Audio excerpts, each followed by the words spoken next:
जैसा कि अभी पूर्व भाग में हम राशियों के विषय में अध्ययन विश्लेषण अर्थात विभिन्न प्रकार की जानकारी कर रहे थे और आप सब लोगों को उनके विषय में कुछ गुणों से, आकृति से, रूप से अवगत करा रहे थे। उन्हीं 12 राशियों के विषय में हमने देखा कि 12 राशियों में से 2 राशि ऐसी हैं जिनके स्वामी एक हैं। जैसे कर्क राशि के स्वामी चंद्रमा हैं और सिंह राशि के स्वामी, कर्क राशि के स्वामी चंद्रमा हैं और सिंह राशि के स्वामी सूर्य देव हैं। सूर्य आदिकाल में सबसे पहले इस आकाश मंडल में प्रकट हुए, जिसके कारण से पूरे संसार में प्रकाश फैल गया और सांसारिक प्राणी उनको सूर्य भगवान के नाम से पुकारने लगे और उनकी सूर्य देवता के रूप में अनेक प्रकार की पूजा अर्चना स्तुति करने लगे। दूसरा प्रकाशवान पिंड जो रात्रि में दिखाई देता था, जिसका प्रकाश शीतल और मन को प्रसन्नचित करने वाला था, उस प्रकाशवान पिंड का नाम हमारे ज्योतिष के मनुष्यों ने, ऋषियों ने चंद्रमा रखा। और चंद्रमा मन का कारक है जो बहुत ही चंचल गति से चलता है। ऐसी राशि कर्क राशि थी जिसका स्वामी चंद्रमा था। इन 2 राशियों के बाद में अन्य राशियों की उत्पत्ति हुई और उनके अलग अलग स्वामियों को निश्चित किया गया। इन 2 राशियों के अलावा अन्य जो राशियां हैं उनके 2-2 स्वामी अभी पूर्व भाग में आपने देखा। वो क्यों कैसे हुए, इस विषय में आध्यात्मिक कथा है कि जिस बहुत ही रोचक है और आप उसको ध्यान से सुनेंगे तो अपने जीवन काल में इस ज्योतिष विद्या के विषय में राशियों के स्वामियों को याद करने का एक बहुत ही सीधा सरल माध्यम प्राप्त होगा। इस पौराणिक कथा के अनुसार सूर्य राजा है। आज भी सभी ग्रहों में राजा माना जाता है और सूर्य सदैव प्रधान व्यक्ति या जातक राजा के तुल्य कार्य करने वाला होता है, इसलिए इसको राजा की उपाधि दी गई। चंद्रमा चंचल है और चंचलता के कारण इस चंद्रमा ने अनेक ऐसे कार्य किए हैं जो विलक्षण हैं। चंद्रमा का पुत्र बुद्ध हुआ, जो एक प्रकार से अनलीगल चाइल्ड था और इस चंद्रमा ने बुद्ध को अपने घर से निकाल दिया क्योंकि उसकी प्रतिष्ठा पर प्रभाव पड़ता था। इस प्रतिष्ठा को बनाए रखने के लिए अनेक प्रकार की लोक लज्जा के कारण से चंद्रमा ने अपने बेटे बुद्ध को घर से निकाल दिया और घर से निकला हुआ उसका बेटा बुद्ध पीड़ित होकर के अनेक व्यक्तियों के पास में गया, सबसे अपना न्याय मांगा, लेकिन न्याय देने के लिए कोई तैयार नहीं हुआ और सबने एक ही प्रेरणा दी कि सूर्य राजा हैं, यदि आप उनके पास में जाएंगे तो निश्चित रूप से राजा साहब आपको न्याय देंगे। इस प्रेरणा से प्रेरित होकर के बुद्ध सूर्य के पास में आया और सूर्य से अपनी आत्म पीड़ा का बखान किया और कहा कि हे राजा साहब, मुझे न्याय चाहिए। राजा साहब ने बुद्ध की बात को बड़े ध्यान से सुना और न्याय रूप में कहा कि देखो बुद्ध, जिस घर के स्वामी अर्थात कर्क राशि के स्वामी चंद्रमा ने तुमको अपने घर से निकाल दिया है, वो घर में तुमको देता हूं तो फिर पुनः कलह का कारण बनेगा, इसलिए वो घर में आपको नहीं दे सकता। और मैं अपने घर का राजा हूं तो मैं अपने घर की जो राशि सिंह राशि है मैं उसको भी नहीं दे सकता। आप मुझसे एक घर मांगते हैं, मैं आपको एक के बजाय 2 घर देता हूं। इसलिए सूर्य भगवान रूपी राजा ने चंद्रमा को कर्क राशि से आगे का घर और अपनी राशि से बाद का घर अर्थात कर्क राशि से पहला घर मिथुन राशि और अपने घर से बाद का घर कन्या राशि, ये 2 राशियों के घर बुद्ध को दिए, जिसके फलस्वरूप बुद्ध इन दोनों राशियों का स्वामी बना और आज तक बना हुआ है।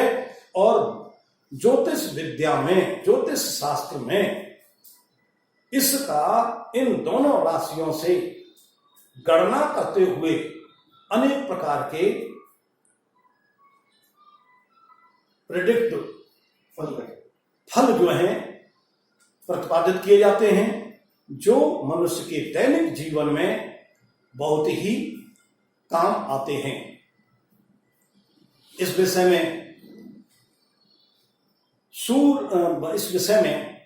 बुद्ध जो है एक राशि में 27 दिन रहता है और मंगल शुक्र जो है एक राशि में लगभग 1 माह रहता है। शुक्र इस बुद्ध से और थोड़ा सा मंद गति से चलने वाला ग्रह है। जब शुक्र को यह ज्ञात हुआ कि बुद्ध को राजा साहब ने 2 घर दे दिए हैं, तो शुक्र भी सूर्य राजा के पास में आया और उसने भी अपनी वेदना पीड़ा को अभिव्यक्त किया कि जब आपने बुद्ध को 2 घर दे दिए हैं तो मुझको भी 2 घर चाहिए। उसको संतोष प्रदान करते हुए, उसकी मन की इच्छा को पूरा करते हुए सूर्य भगवान ने बुद्ध से जो राशि मिथुन राशि दी थी उससे आगे का घर अर्थात वृष राशि वाला घर और इधर कन्या राशि के बाद का घर, 2 घर शुक्र को दिए, जिससे शुक्र बहुत ही प्रसन्नचित हुआ। इसके बाद मंगल जो है एक राशि में लगभग 1.5 माह रहता है, अर्थात शुक्र से भी मंद गति से चलने वाला ग्रह है। जब मंगल को यह ज्ञात हुआ, वह अपनी धीमी गति से राजा सूर्य के पास में पहुंचा और अपनी वेदना को कहा, व्यक्त किया कि जब आपने इन 2 ग्रहों को 2-2 घर दिए हैं तो मेरे साथ में भी न्याय होना चाहिए, मुझको भी 2 घर मिलने चाहिए। इस बात से प्रभावित होकर के सूर्यदेव राजा ने कहा कि जो घर मैं बुध और शुक्र को दे चुका हूं वह घर तो आपको मैं नहीं दे सकता, लेकिन शुक्र से पहला घर अर्थात वृष राशि से पहला घर मेष और इस तुला राशि से बाद का घर, 2 घर आपको दिए जाते हैं। इस प्रकार से मंगल मेष और वृश्चिक का स्वामी बना। ये जब कथा चारों तरफ फैली तो गुरु एक राशि में लगभग 13 माह रहते हैं, जो मंगल से बहुत धीमी गति से चलते हैं और धीरे धीरे चलते चलते वो भी सूर्य राजा के पास में पहुंचे और उन्होंने भी अपनी वेदना को अभिव्यक्त किया और उनकी वेदना से संतुष्ट होकर के राजा सूर्य ने गुरु को इन 2 राशियों से पहले अर्थात मंगल से पहले धनु राशि और मेष से पहली राशि मीन और धनु 2 राशियों को का स्वामी बृहस्पति को बनाया। बृहस्पति इन दोनों राशियों से को प्राप्त होने पर बहुत ही संतुष्ट और प्रसन्नचित हुए। तब से धनु और मीन के स्वामी बृहस्पति कहलाते हैं और अपनी राशियों का अपने जातकों को विभिन्न समयों में अर्थात अपनी दशा, अंतर्दशा, प्रत्यांतर दशा में ये फल प्रदान करते हैं, जिनका विश्लेषण आगे किया जाएगा।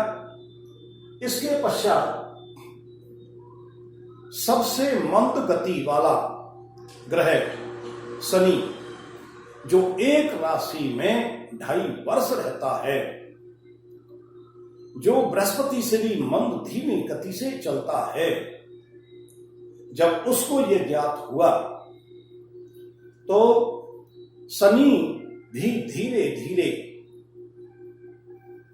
गति से सूर्य राजा के पास में पहुंचा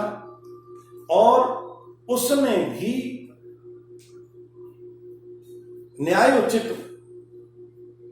न्याय मांगा और अपनी पीड़ा व्यक्त की कि हे राजा साहब, आपने सभी को 2-2 घर दिए हैं तो मुझको भी 2 घर की प्राप्ति होनी चाहिए। राजा सूर्यदेव ने कहा कि जो घर मैं बुध, शुक्र और मंगल और गुरु को दे चुका हूं, वो उन घरों को मैं आपको नहीं दे सकता। उसके बाद में जो घर रहे हैं अगले अर्थात धनु राशि से आगे का घर मकर राशि और मीन से पहला घर कुंभ राशि, ये दोनों राशियों का स्वामी शनि को बनाया गया, जिससे शनि अत्यधिक प्रसन्नचित हुआ और 2 राशियों का स्वामी बना। और शनि को जैसा शास्त्रों में कहा गया है, शनि दंड नायक है, शनि न्याय प्रिय है, शनि सेवक है, शनि कठोर परिश्रम करने वाला है, शनि जैसा कोई देने वाला नहीं है संसार में, और शनि जैसा बिगाड़ने वाला कोई नहीं है संसार में। ऐसे शनि 2 राशियों के स्वामी हैं। यदि वह शनि प्रसंचित होते हैं, अर्थात किसी भी जन्म कुंडली में अपने घर में बैठे हुए होते हैं और अच्छी अवस्था के होते हैं, तो वह जातकों को अपनी दशा, अंतर्दशा और प्रत्यंतर दशा में शुभ फल देते हैं। और यदि इसके विपरीत स्थिति में होते हैं तो विपरीत फल देते हैं। इस प्रकार से ग्रहों को सूर्यदेव ने चंद्र देवता को छोड़ करके सभी को 2-2 घरों का स्वामी बनाया है, जो आज भी हमारे ज्योतिष शास्त्र में उत्तरोत्तर चल रहे हैं और उनके अनुसार ही ज्योतिष गणना और ज्योतिष फलित किए जा रहे हैं, जो मानव के जीवन में सफल और सार्थक हैं। इसी कल्याण की भावना के साथ में आप सभी इस वीडियो को विशेष रूप से देखें और इसको लाइक करें, शेयर करें तथा ज्योतिष दीप चैनल को सब्सक्राइब करें,